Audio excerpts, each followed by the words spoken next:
Bonjour à toutes et à tous. Aujourd'hui, nous allons parler de la philosophie des Celtes, le celtisme et le spiritisme. Alors, le codificateur de la philosophie spirit, Allan Kardec, a pris comme pseudonyme le nom qu'il avait dans une vie antérieure quand il était druide, d'après des révélations médiumniques, druide en Bretagne. Donc c'est dire d'emblée le lien qui existe entre le celtisme, les Celtes, et le spiritisme. Ce lien a été mis par la suite en exergue par un autre pionnier du spiritisme, c'est Léon Denis, qui écrivit en 1925 un ouvrage intitulé « Le génie celtique et le monde invisible ». Et dans cet ouvrage, il pose clairement le spiritisme en filiation de la doctrine des Celtes. Donc, dans cet exposé, nous verrons les liens que l'on peut effectivement trouver entre le spiritisme et le celtisme. Mais d'abord, je présenterai brièvement les Celtes, et notamment la classe sacerdotale des druides. Alors, avant de commencer, je vais présenter quelques définitions. Donc, tout d'abord, le celtisme. Donc le celtisme concerne tout ce qui est lié aux Celtes, et les Celtes constituent une civilisation qui se définit par des langues communes, des langues celtiques, et par une culture commune. On verra laquelle. Ensuite, le druidisme est la croyance celtique dans laquelle les druides jouent le rôle d'intermédiaire entre les hommes et les dieux. Et enfin, le troisième concept, le spiritisme, c'est une doctrine philosophique et morale, ainsi qu'une science fondée sur la croyance en l'existence des esprits et en leur manifestation. Et les cadres théoriques ont été codifiés dans la deuxième moitié du XIXe siècle par le français Allan Kardec. Voilà pour poser quelques concepts de base. Donc voici mon plan. Donc tout d'abord, je présenterai qui étaient les Celtes, les sources que l'on a sur la civilisation celtique et l'expansion de cette civilisation. Ensuite, l'organisation de la société celtique. La classe sacerdotale du monde celtique, c'était les druides, qui étaient donc les prêtres.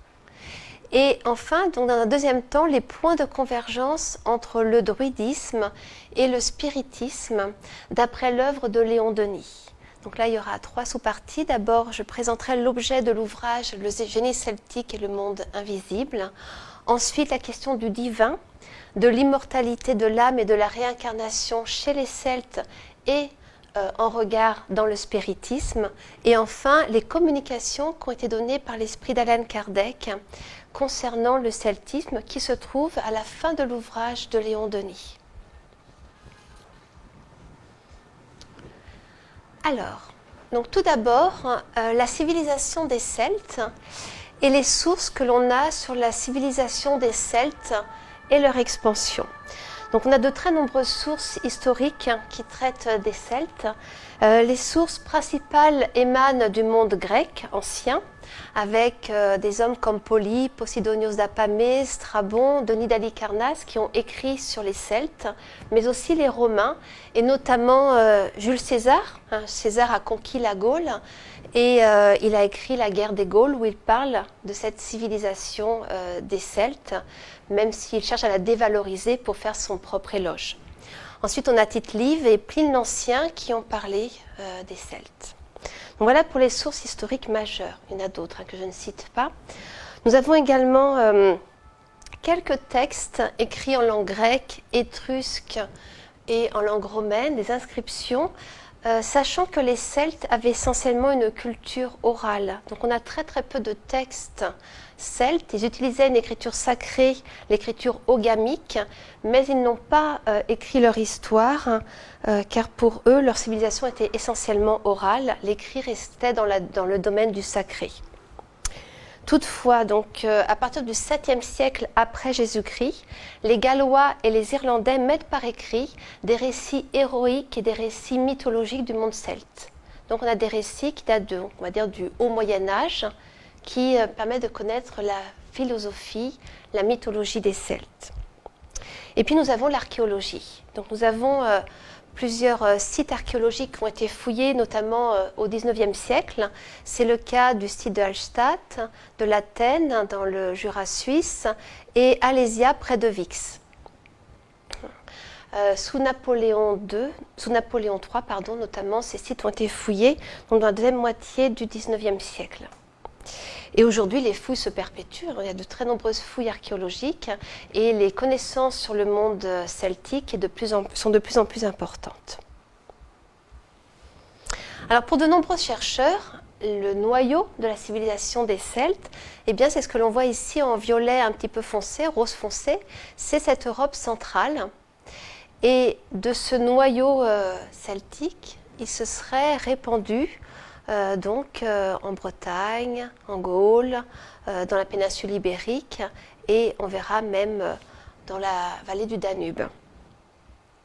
Donc entre le 8e siècle avant Jésus-Christ et le 1er siècle après Jésus-Christ, car au 1er siècle après Jésus-Christ, eh bien, il y a la conquête romaine, donc la civilisation celtique va disparaître en grande partie, sauf en Irlande, ici.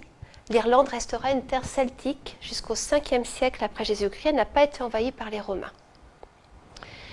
Alors, il y a des recherches actuelles qui sont en désaccord avec cette idée de noyau en Europe centrale.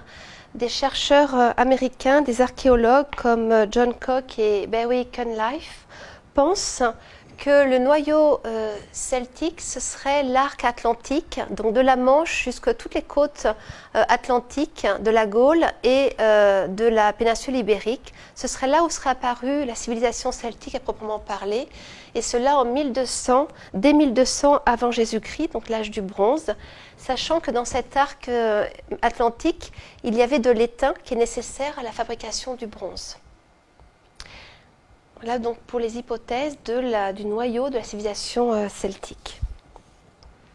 Alors il n'y avait pas d'unité politique chez les Celtes, de très nombreuses tribus qui se faisaient la guerre très régulièrement, mais il y avait une culture commune. Donc c'est ce que l'on va voir à présent. Donc je vais vous présenter l'organisation de la société celte. Alors c'est une société qui est divisée en 3 classes. Comme la plupart des sociétés de l'Antiquité, il y a la classe sacerdotale, qui sera présentée plus tard, ce sont les druides, donc les prêtres. On a la classe guerrière et la classe des producteurs. Alors les Celtes étaient avant tout des guerriers, c'était des hommes libres qui se réunissaient autour d'un chef, avec des liens réciproques de fidélité et de protection. Un peu comme la société vassalique du Moyen-Âge, la féodalité. Alors le chef justifiait son pouvoir par sa vaillance au combat et par sa prodigalité envers ses guerriers. Il se partageait le butin. Et donc, il fallait que ces guerriers reçoivent souvent du butin, et donc il y avait beaucoup de guerres pour que les chefs distribuent ce butin, partagent ce butin avec leurs guerriers, et ainsi ils assoyaient leur pouvoir. Alors ici, sur le diaporama, j'ai mis en image, donc on a ici un homme qui est habillé à la façon celtique avec le carnix. C'est une très longue trompe de guerre qui faisait un son épouvantable qui effrayait l'ennemi. Et à droite, vous avez donc une armure celte. Alors je remets la première carte, celle de tout à l'heure, pour évoquer l'expansion des Celtes. Donc les Celtes ont conquis de très nombreux territoires. Ils ont conquis l'Italie du Nord, ils ont ravagé Rome en 386 avant Jésus-Christ. Ensuite, ils ont conquis la vallée du Danube et ils sont allés piller la Grèce, et notamment le sanctuaire de Delphes en 279 avant Jésus-Christ. Et certains Celtes se sont même établis en Asie mineure, dans l'actuelle Turquie. Ce sont les fameux Galates dont parle Paul dans ses épîtres. Alors, à côté de cette élite guerrière, il y avait le peuple qui se composait essentiellement d'agriculteurs et d'éleveurs, et aussi d'artisans extrêmement habiles. Les Celtes étaient très réputés pour le travail du métal, et cela à travers toute la Méditerranée. C'est de très très grands orfèvres notamment. Alors d'après les récentes découvertes archéologiques, on sait qu'il y avait en Gaule par exemple une ferme tous les 700 mètres. Ce sont des agriculteurs, des éleveurs et des artisans. Donc ici on a une reconstitution d'une ferme gauloise avec, on a des murs qui sont faits de bois, une structure en bois recouverte de torchis. Donc le torchis, c'est ce que l'on voit ici, c'est un mélange de paille et de boue, de terre, avec une couverture de chaume. Le chaume étant la tige des céréales. Bon, ici, donc, on voit aussi un grenier sur pilotis pour être protégé donc, des rongeurs et autres animaux nuisibles. Et ces habitations étaient rassemblées en hameaux ou même dans des habitats fortifiés qu'on appelle les hill forts ou encore les oppidas, comme l'oppidum d'Alésia, qui est très célèbre, qui a été conquis par les Romains à l'époque de Vercingétorix de la guerre des Gaules. Donc voici un oppidum des oppidas, donc un village celtique d'après un dessin, et donc sur une colline fortifiée, ce village. Alors tout en bas de la hiérarchie sociale, il y avait des esclaves qui étaient essentiellement des prisonniers de guerre. Et comme dans toutes les sociétés antiques, les esclaves étaient privés de tous les droits. Et les femmes celtes jouaient un rôle majeur. Elles étaient l'égale des hommes. C'est une société très égalitaire sur le plan du sexe homme-femme. Elles pouvaient combattre. Et d'ailleurs, jusqu'au 7e siècle après Jésus-Christ en Irlande, toute femme propriétaire d'un domaine devra participer au service militaire. Il y a même eu des femmes qui ont conduit des armées, des reines qui ont conduit des armées. Donc des femmes qui pouvaient combattre et qui étaient consultées sur toutes les questions importantes, notamment de politique. Elles avaient donc les mêmes droits que les hommes, hormis pour le sacerdoce, qui restait masculin.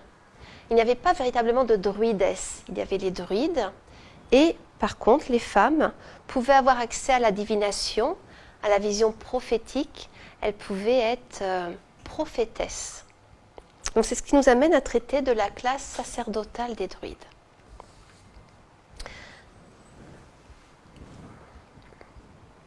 Donc ici, vous avez une illustration de deux druides d'une planche des Antiquitas Explanationes et Schematibus Illustrata de Bernard de Montfaucon qui date du XVIIIe siècle.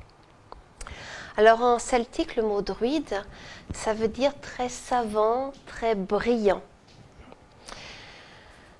Donc les femmes étaient, on l'a dit, prophétesses.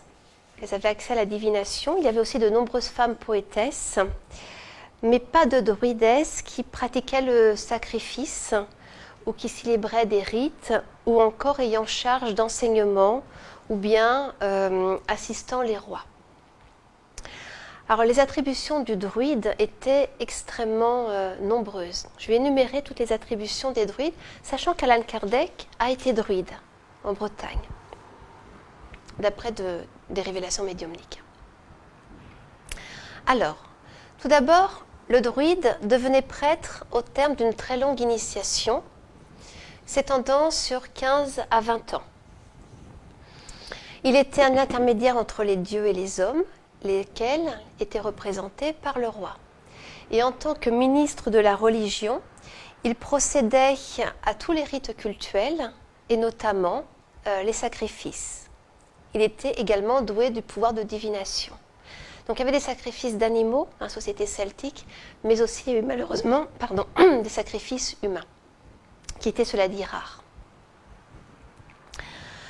Le druide était en outre le conseiller des rois. Il avait à charge les relations diplomatiques. Toujours assis à la droite du roi, le roi ne prenait d'ailleurs pas la parole avant le druide. Et le pouvoir temporel était de ce fait subordonné à l'autorité spirituelle. Le druide était supérieur au roi dans la société celtique. C'est dire son importance. Ensuite, le druide était le seul détenteur et responsable du savoir, de la connaissance. À ce titre, il était chargé de l'enseignement, notamment aux enfants de l'aristocratie, c'est-à-dire à la transmission orale du savoir. On n'utilisait pas l'écrit. Les druides connaissaient l'astronomie, les mathématiques, la médecine, l'histoire, la poésie, la jurisprudence. Donc ils apprenaient essentiellement sous forme de vers, car c'est facile de mémoriser les vers grâce à la rime. Donc les étudiants qui venaient librement étudier auprès des druides étudiaient juste pendant 20 ans. Et on sait que ces études étaient payantes, donc c'est pour cela que c'était essentiellement réservé aux membres de l'aristocratie. Ensuite, le druide était médecin, faisant usage des plantes médicinales et de la magie. Il était par ailleurs chirurgien. Donc les Celtes connaissaient très très bien les plantes médicinales, et notamment ils privilégiaient une plante qui était le gui, surnommée la plante qui guérit tout.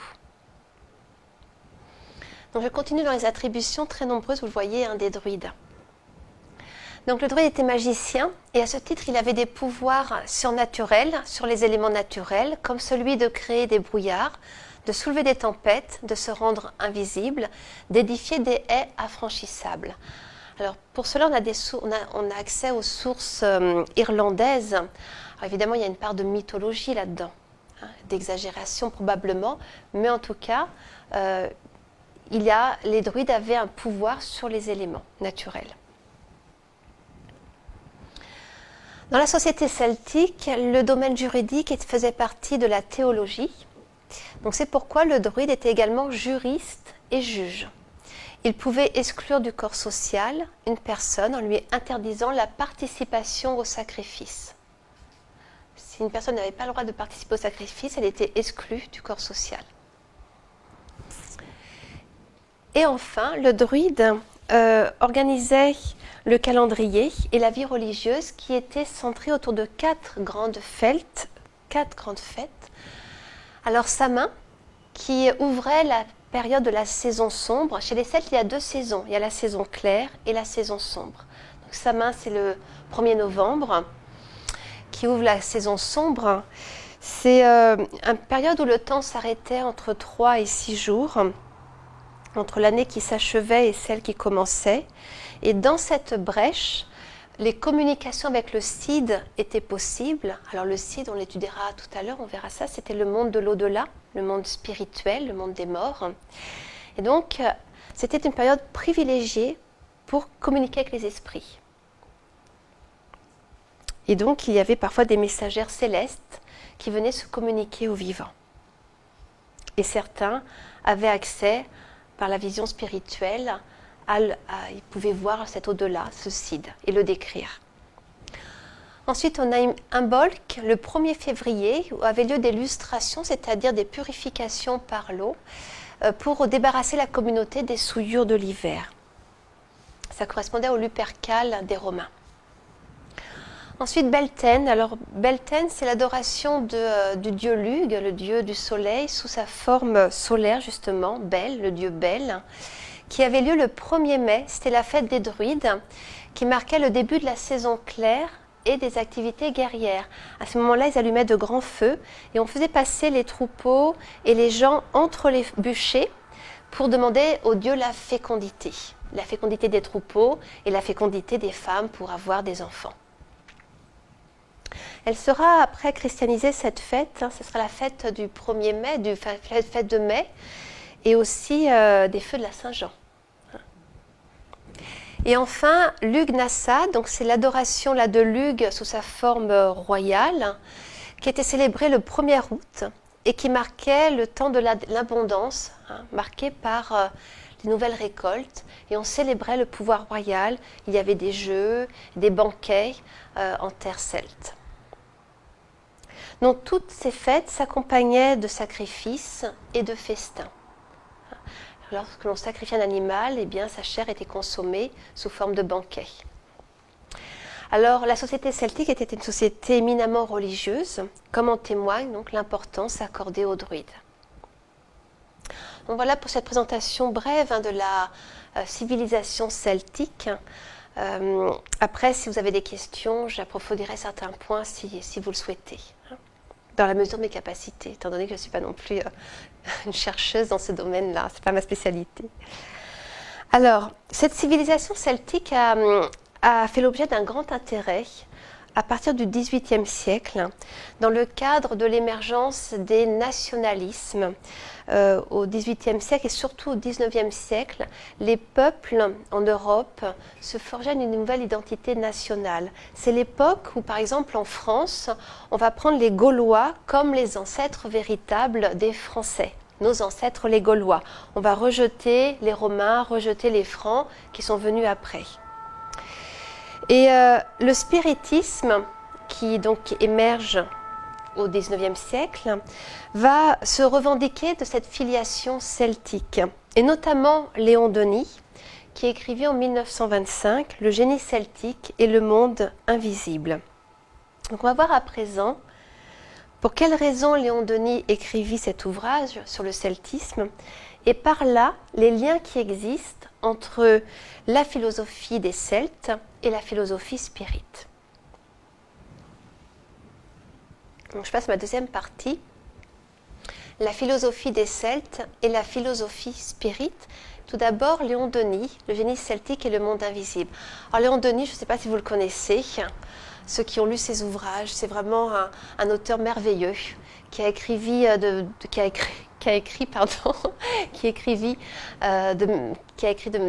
livres spirites d'une très belle profondeur, avec une plume élégante. C'est un poète, en fait, Léon Denis. Il y a beaucoup de sensibilité. Donc, je vous conseille vraiment, si vous ne connaissez pas Léon Denis, de lire Léon Denis. C'est un auteur que l'on adore quand on est spirite. Et il a écrit Le génie celtique et le monde invisible en 1925, donc c'est son dernier ouvrage. Il était aveugle, donc il a en fait dicté à sa secrétaire. Il était devenu aveugle, il avait perdu la vue en étant âgé. Et il a écrit, on va le voir, cet ouvrage à la demande d'Alan Kardec. Il s'est communiqué au groupe de Tours, au groupe médiumnique de Tours. Et on a des passages où Léon Denis explique que tout le temps qu'il a écrit cet ouvrage, il a senti la présence et la protection d'Alan Kardec. Donc c'est vraiment un ouvrage qui a été voulu par Alan Kardec. Donc c'est ce qu'on va voir. Je vais vous citer un passage de l'introduction, un extrait. Alors, donc c'est Léon Denis qui écrit ceci. C'est à l'instigation de l'esprit d'Alan Kardec que j'ai réalisé ce travail. On y trouvera la série des messages qu'il nous a dictés par incorporation, en des conditions qui excluent toute supercherie. C'était un jeune homme, un enfant qui incorporait Alan Kardec. Au cours de ces entretiens, des esprits libérés de la vie terrestre nous ont apporté leurs conseils et leurs enseignements. Ainsi qu'on le verra dans ces messages, Alan Kardec avait vécu en Gaule au temps de l'indépendance et il y fut druide. Le domaine qui, par sa volonté, s'élève sur sa tombe au Père-Lachaise, a par là un sens précis. La doctrine spirite que le grand initiateur a condensée, résumée en ses œuvres au moyen des communications d'esprit obtenues sur tous les points du globe, coïncide dans ses grandes lignes avec le druidisme et constitue un retour à nos véritables traditions ethniques, amplifié des progrès de la pensée et de la science et confirmé par les voies de l'espace. Donc il ressort de cette introduction, de ce passage, que ce travail a été demandé par l'esprit d'Alan Kardec, qui fut donc druide en Bretagne à Helgoat, et que ce travail a été fait par autorisation divine dans un but bien précis, celui d'asseoir le spiritisme sur le celtisme, et par là aussi de montrer que le spiritisme est très ancien. C'est une philosophie. Le spiritisme a toujours existé, les communications entre les hommes, les esprits incarnés, les êtres vivants sur Terre et les esprits ont toujours existé. Ce qui ressort également, c'est que dans cet ouvrage, de nombreux enseignements sont donnés par Alan Kardec, qui était désincarné. Alan Kardec est décédé en 1869. Et d'autres esprits également. Je vous mettrai à la fin de ce diaporama une citation aussi, un extrait de l'esprit de Jeanne d'Arc qui s'est communiqué. Et aussi, ce qui ressort de ce passage, c'est qu'il y a une concordance très forte entre le celtisme, entre la philosophie des Celtes et la philosophie spirite. Alors, il est question de la tombe d'Alan Kardec. Alan Kardec est enterré au Père-Lachaise, je pense que vous le savez. Et sa tombe, eh bien, c'est un dolmen druidique. On voit ici ce dolmen, ici également. Donc, en référence à la philosophie des Celtes. C'est d'ailleurs la tombe qui est toujours la plus fleurie du Père-Lachaise. On voit ici, là c'est pour la fête des morts, le 1er novembre, on voit qu'il y a toujours des fleurs sur cette tombe d'Alan Kardec. Alors, donc, on va passer à la deuxième sous-partie, le divin, l'immortalité de l'âme et la réincarnation chez les Celtes. Donc, on va voir qu'il y a 3 points de convergence entre la philosophie celtique et spirite, l'idée du divin, l'immortalité de l'âme et la réincarnation que je traiterai ensemble parce que c'est inséparable chez les Celtes et dans le spiritisme. Ça va, vous suivez bien? C'est bon. Vous poserez vos questions après s'il y a des questions. Alors, on a retrouvé 400 mentions de divinités celtes dans les inscriptions gallo-romaines. Mais toutefois, on n'est pas sûr que ce soit véritablement un polythéisme. Vous savez, un polythéisme, c'est quand on croit en plusieurs dieux. On n'est pas sûr que les Celtes croyaient en plusieurs dieux. Certains chercheurs pensent qu'il s'agit d'un énothéisme. Énothéisme, c'est quand il y a une divinité qui est adorée sous de multiples formes. Un peu comme dans la religion hindoue, où il y a le Brahman qui est adoré sous de très nombreuses formes divines. Donc,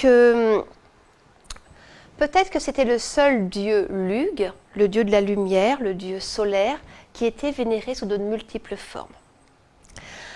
Alors, dans sa présentation de la philosophie celtique, Léon Denis s'appuie sur les triades bardiques qu'il reconnaît comme un résumé de la synthèse des druides. Alors, les 45 triades bardiques furent publiées en anglais en 1865 sous le titre Bardas et elles sont l'œuvre de Jolo Morganegg. C'est à la fois un chercheur, un spécialiste de la culture celtique, un philosophe et un poète. Donc il a retrouvé des manuscrits celtes et certainement sous inspiration spirituelle, il a composé donc, ces triades bardiques qui sont pour Léon Denis, et on verra aussi pour Alan Kardec, le résumé de la pensée des Celtes. Alors ce qui est intéressant, c'est que ces triades bardiques, on peut les trouver sur Internet, on peut les télécharger, c'est très beau, c'est poétique. Je vais vous citer quelques extraits, et c'est extrêmement profond. Ces triades bardiques définissent un Dieu unique, éternel, infini, omniscient et omnipotent, infiniment bon et infiniment parfait. Donc je vous cite des extraits donc, de ces triades bardiques. Triade 3. Dieu est nécessairement 3 choses, savoir la plus grande part de vie, la plus grande part de science et la plus grande part de puissance, et il ne saurait y avoir plus d'une grande part de chaque chose. Ou encore la triade 9, les 3 grandeurs de Dieu, vie parfaite, science parfaite et puissance parfaite. Donc dans cette triade, Dieu est défini comme la vie, l'omniscience et l'omnipotence. Et ça rejoint complètement la définition que donne le spiritisme de la divinité. Donc, je vais vous citer le Livre des Esprits, qui est l'ouvrage de base de la philosophie spirite, qui a été donc rédigé par Alan Kardec en 1857 pour sa première édition. Dans le Livre des Esprits et dans la philosophie spirite, Dieu est défini comme l'intelligence suprême, la cause première de toute chose. C'est la question 1 du Livre des Esprits. Il est éternel, infini, immuable, immatériel, unique, tout-puissant, souverainement juste et bon. C'est la question 13. Alors Kardec explique, Dieu est éternel, il n'a ni commencement ni fin, par là il est infini. Il est immuable, il est non sujet au changement. Il est immatériel, sa nature n'est pas matérielle, c'est pourquoi il n'est pas soumis au changement. Il est unique et donc il y a une seule unité de vue dans l'ordonnance de l'univers. Il est tout-puissant parce qu'il est unique, rien n'est plus puissant que Dieu. Et enfin, il est souverainement juste et bon, il est l'amour suprême, sa sollicitude s'étend à toutes les créatures. Alors on dit Dieu, c'est un nom masculin, on pourrait dire autre chose, déesse, on pourrait dire âme du monde, peu importe la terminologie. C'est l'intelligence suprême donc, de l'univers dont il est question. Voilà ce qu'enseignent les esprits supérieurs dans le livre des esprits d'Alan Kardec et dans d'autres ouvrages spirites. Et c'est ce que nous pouvons comprendre de la divinité à notre niveau d'évolution. À mesure que l'esprit se purifie, il se rapproche de Dieu et peut mieux le comprendre. Mais actuellement sur Terre, nous sommes encore très peu évolués et on a par conséquent une conception très limitée de Dieu. Dieu, c'est bien plus que cela, mais bon, voilà, en tant qu'être humain, pour l'instant, on n'a que accès à cette conception-là de la divinité. Alors maintenant, on va voir un beau paysage de forêt. Alors, les Celtes considéraient la nature comme sacrée. Et ils reconnaissaient une présence divine dans les forêts, dans les lacs, aux sources des fleuves, sur les collines. Et les druides et les prophétesses recevaient des communications médiumniques dans les forêts, notamment, dans des espaces en fait qui étaient protégés, des espaces où il y a moins de fluides qui peuvent gêner ces communications médiumniques. Plus, en tout cas, c'est moins gênant que dans l'agitation des villages ou des villes. D'ailleurs, donc, en celtique, le mot forêt, le mot temple sont synonymes. Donc, c'est dire le caractère sacré de la nature pour les Celtes. Alors, certains lieux sacrés étaient transformés en sanctuaires. Donc, il y a de nombreux sanctuaires, des traces de sanctuaires dans les forêts. Et on a retrouvé aussi, par exemple, des milliers de débris de statues de bois qui étaient jetées en offrande aux sources de la Seine. La Seine était un fleuve sacré pour les Celtes. Donc, ce qui est intéressant, c'est donc la nature pour les Celtes est sacrée, elle est emplie de divinité. Et le spiritisme voit également Dieu partout présent dans l'univers. Dieu n'est pas quelque part inaccessible. En fait, on est entouré de la divinité. On ne peut pas le percevoir parce que voilà, on n'est pas encore, on a ce corps matériel, on n'est pas encore suffisamment évolué, mais Dieu est partout présent. Et dans la Genèse, les miracles et les prédictions sur le spiritisme, Alan Kardec compare Dieu à un fluide intelligent remplissant l'univers infini. La nature entière est plongée dans le fluide divin. Chaque créature est constamment en présence de Dieu. Donc c'est pourquoi le spiritisme considère la nature comme un temple divin. Et d'ailleurs, Léon Denis aimait beaucoup la nature. Il allait contempler la beauté de la nature dans les montagnes. C'était un marcheur solitaire qui aimait beaucoup se promener en montagne ou le long de l'océan, au bord de l'océan en Bretagne. C'est un amoureux de la nature, Léon Denis. Donc le celtisme et le spiritisme partagent une même conception du divin, qui est une divinité unique et présente dans tout l'univers. Maintenant, je vais passer à la deuxième partie. Les Celtes croyaient aussi en l'immortalité de l'âme. Donc, ce sera mon deuxième point, l'immortalité de l'âme et la réincarnation. Alors, le terme âme, c'est défini comme un être immatériel et individuel. C'est le principe intelligent en qui réside la pensée, la volonté, le sens moral et qui survit au corps. Dans ce sens, âme est synonyme d'esprit. Nous sommes des âmes, des esprits, incarnés temporairement dans un corps. Donc nous sommes des esprits immortels, enchaînés temporairement à ce corps mortel. Alors les Celtes considéraient l'âme immortelle et l'âme, selon eux, après la mort, rejoignait un au-delà qu'ils appelaient le Cid, qui était un lieu de pureté et de beauté. Et ils croyaient également à la pluralité des existences, c'est-à-dire la réincarnation. L'âme qui, après la mort, après un certain temps dans le monde spirituel, revient dans un nouvel enfant à naître. Alors là-dessus, les sources historiques sont nombreuses. Je vais vous en citer quelques-unes. On a aussi des textes mythologiques irlandais et aussi les triades bardiques. Donc, je vais vous citer ces différentes sources qui montrent que ces Celtes croyaient en l'immortalité de l'âme et en la réincarnation. Et après, je ferai le lien avec le spiritisme.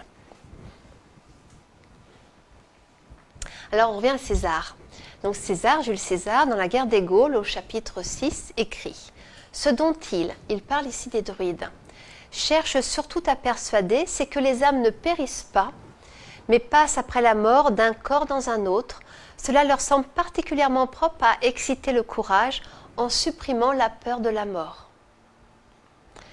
Et un autre auteur, qui est Diodore au livre 5, écrit « Chez les Celtes a prévalu la doctrine pythagoricienne que les âmes des morts sont immortelles et qu'après un nombre d'années déterminé, elles commencent une vie nouvelle en prenant un corps nouveau. » On raconte même que Pythagore, ce célèbre philosophe et mathématicien d'origine grecque, mais qui a fondé une école de sagesse en Italie du Sud au VIe siècle avant Jésus-Christ, eh bien Pythagore aurait été formé chez les Brahmes en Inde, les voyants, les prêtres de l'hindouisme, mais aussi chez les Celtes.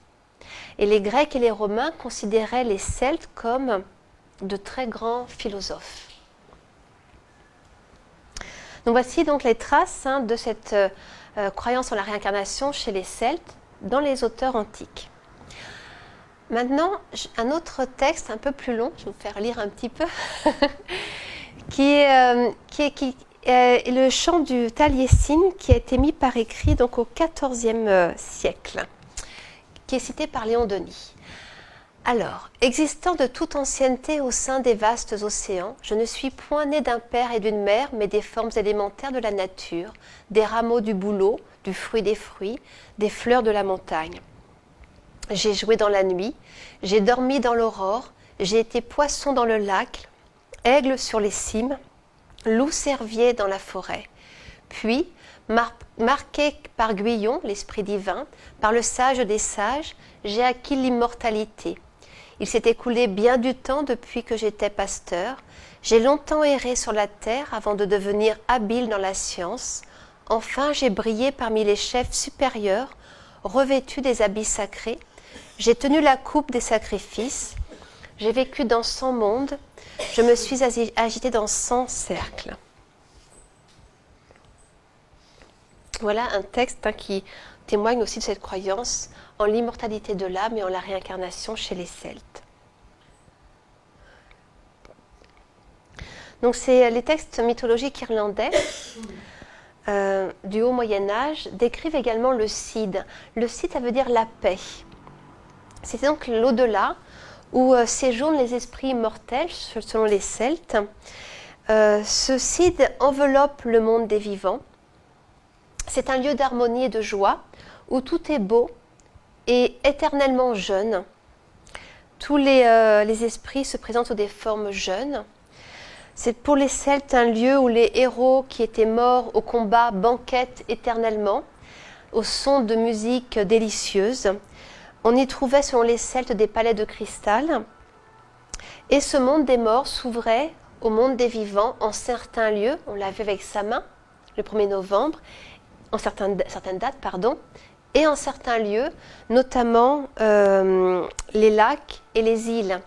On pense à l'île d'Avalon, la Dame du Lac, la légende arthurienne, Viviane, Morgane, le roi Arthur, Lancelot. Tout cela, en fait, provient de la mythologie celte. Et la prêtresse Morgane, la prêtresse Viviane, donc séjournaient dans ce lac, dans cette île d'Avalon qui était située sur le lac d'Avalon. Alors, on a une description de ce Cid dans un ouvrage du Haut Moyen-Âge irlandais qui s'appelle « Les aventures de Cormac dans la terre de promesse ». d'où il est écrit « D'où viens-tu, ô guerrier ?» dit Cormac.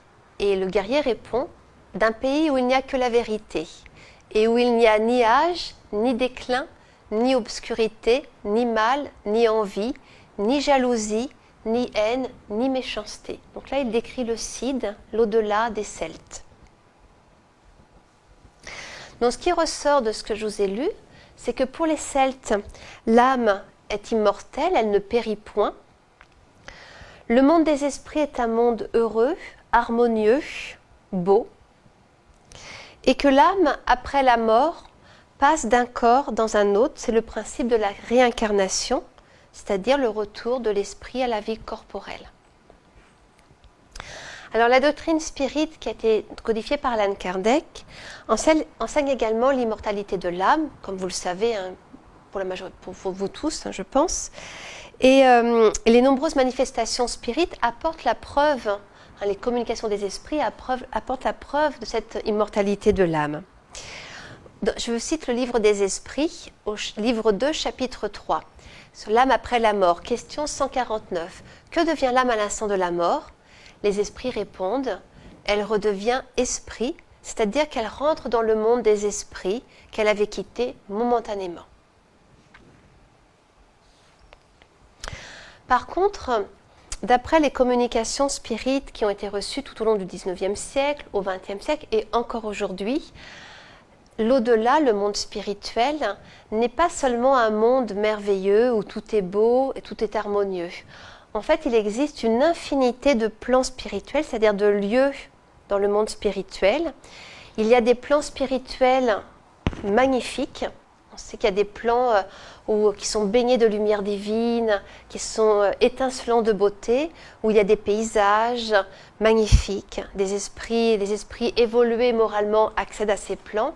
Mais on sait aussi qu'il y a des plans inférieurs, beaucoup moins beaux, car les esprits qui s'y trouvent sont troublés et donc leurs pensées créent des vibrations, on va dire basses, et donc les paysages sont beaucoup moins beaux, ça peut être même sombre. Donc il existe une infinité de plans spirituels en fonction, qui sont adaptés au niveau d'évolution morale des esprits qui s'y trouvent.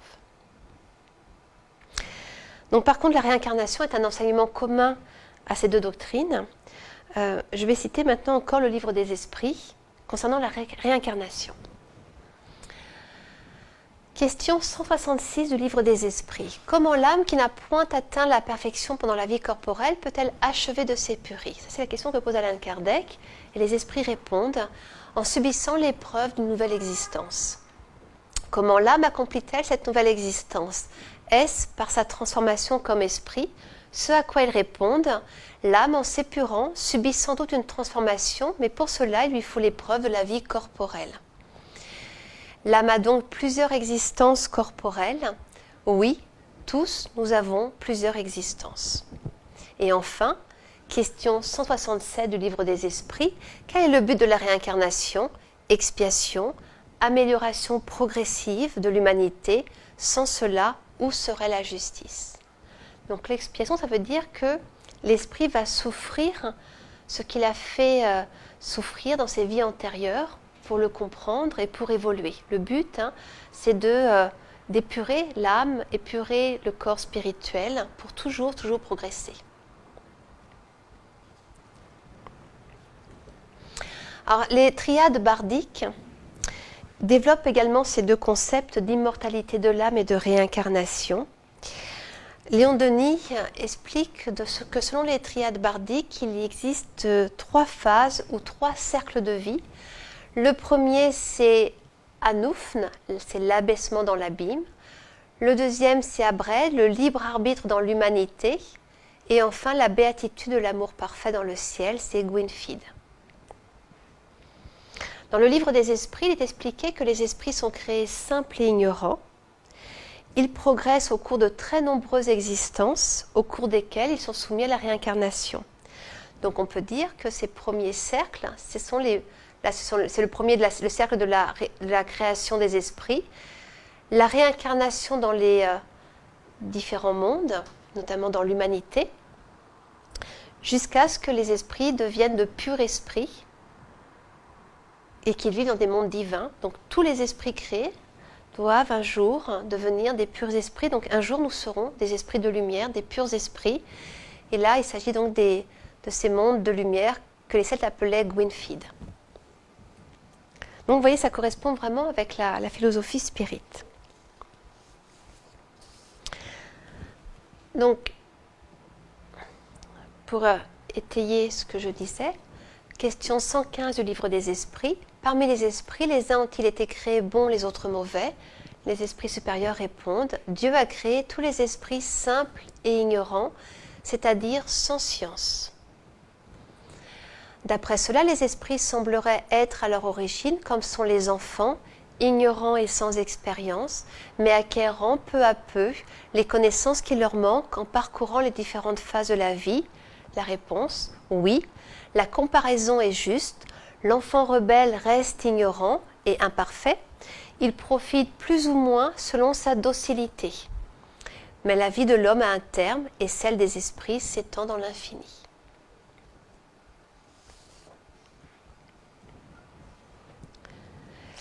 Donc on voit que ces deux doctrines, spirit et celtique, sont deux doctrines d'évolution, de progrès et de liberté, puisque Dieu donne le libre arbitre à l'être humain, qui est l'artisan de sa propre édification. Tous les esprits sont créés simples et ignorants, et c'est par leurs efforts, par les épreuves aussi, que peu à peu ils acquièrent de l'expérience et ils acquièrent des qualités morales qu'ils développent sans cesse. C'est bon ? Donc je vais terminer en expliquant les communications d'esprit d'Allan Kardec concernant le celtisme. Donc à la fin de l'ouvrage de Léon Denis, la parole est donnée aux esprits supérieurs, notamment l'esprit d'Allan Kardec, qui s'est donc communiqué, je vous le disais tout à l'heure, au groupe de Tours. Vous avez ici à droite un portrait d'Allan Kardec. Alors, on y apprend dans ces communications, alors il faut vraiment les lire, c'est très intéressant. Je vous mettrai après les références bibliographiques. Là, je vais juste en résumer quelques-unes et ensuite citer des passages. Donc, on apprend que l'amour de la nature était extrêmement important pour les Celtes. Et Kardec, dans sa communication, dit, l'esprit d'Allan Kardec, les forces venant des espaces sont absorbées par votre terre grâce aux nappes d'eau, à la végétation luxuriante, aux montagnes, aux collines, aux plaines, et chaque être humain peut être impressionné par ces ondes. Les mers et les forêts sont des conducteurs fluidiques, c'est-à-dire des conducteurs d'énergie, de cette énergie qui émane donc de l'univers, qui vient de l'énergie divine. Donc, la nature est un lieu préservé des passions humaines, c'est pour ça que c'est un lieu plus pur, et c'est pourquoi, explique Allan Kardec dans ses communications, les druides et les prophétesses invoquaient les forces de la nature et communiaient avec elles. Donc il explique que c'était des médiums, les druides, les prophétesses, c'était des médiums qui étaient doués de facultés psychiques et morales très développées, qu'ils entraient en extase et qu'ils voyaient dans ces extases les différents plans spirituels. Ils recevaient des communications médiumniques de haute portée et ils transmettaient cela à leur peuple. Donc il explique aussi que les druides ont été placés sur Terre, ce sont des esprits supérieurs qui sont venus s'incarner sur Terre pour apporter de la lumière aux êtres humains, mais qu'au contact des êtres humains qui étaient moins évolués, eh bien, l'enseignement des druides a été dénaturé au fil des siècles. Il dit « Les consciences se sont obscurcies et les intuitions se sont voilées, les initiations se sont fermées. » Donc cette étincelle divine déposée par les druides, cet enseignement divin qui a été donné par les druides, est resté dans le cœur des hommes et que, eh bien, il s'est poursuivi, mais qu'il a eu ses flux et ses reflux comme les marées. Et je cite encore l'esprit d'Allan Kardec, « De par la loi des réincarnations, les vagues humaines ne sont pas de la même évolution, donc n'aspirent pas à un degré égal les ondes de l'espace. Il y a donc eu des retours en arrière depuis les druides. » Et enfin, il explique que les triades bardiques qui ont été composées par Iolo Morganweg de manière médiumnique, eh bien, émanent bien de la pensée celtique. Il est d'ailleurs fort probable que ce Iolo Morganweg a été la réincarnation d'un homme qui aurait vécu à cette époque-là. Et il explique, Allan Kardec, dans ses communications, qu'il y avait bien ces 3 cercles d'existence et que le plus élevé, Gwynfrith, correspond au foyer divin, à l'amour divin, qui n'est ressenti qu'à partir d'une certaine élévation morale. Et il dit, ce grand foyer vibratoire anime tout l'univers, et de degré en degré, chaque être reçoit les inspirations et les impressions directes de ce foyer que l'on appelle Dieu sur la terre. Et donc certains druides, par leur haut niveau d'évolution morale, pouvaient percevoir ce foyer divin, voyaient la lumière divine, et ils pouvaient donc transmettre leur foi aux Celtes, au peuple. Alors je ne cite que quelques passages. Évidemment, c'est intéressant de lire ces communications. Je vais terminer par une communication médiumnique qui est insérée dans l'ouvrage de Léon Denis, qui a été donnée par l'Esprit Bleu, qui se communiquait beaucoup au centre de Tours.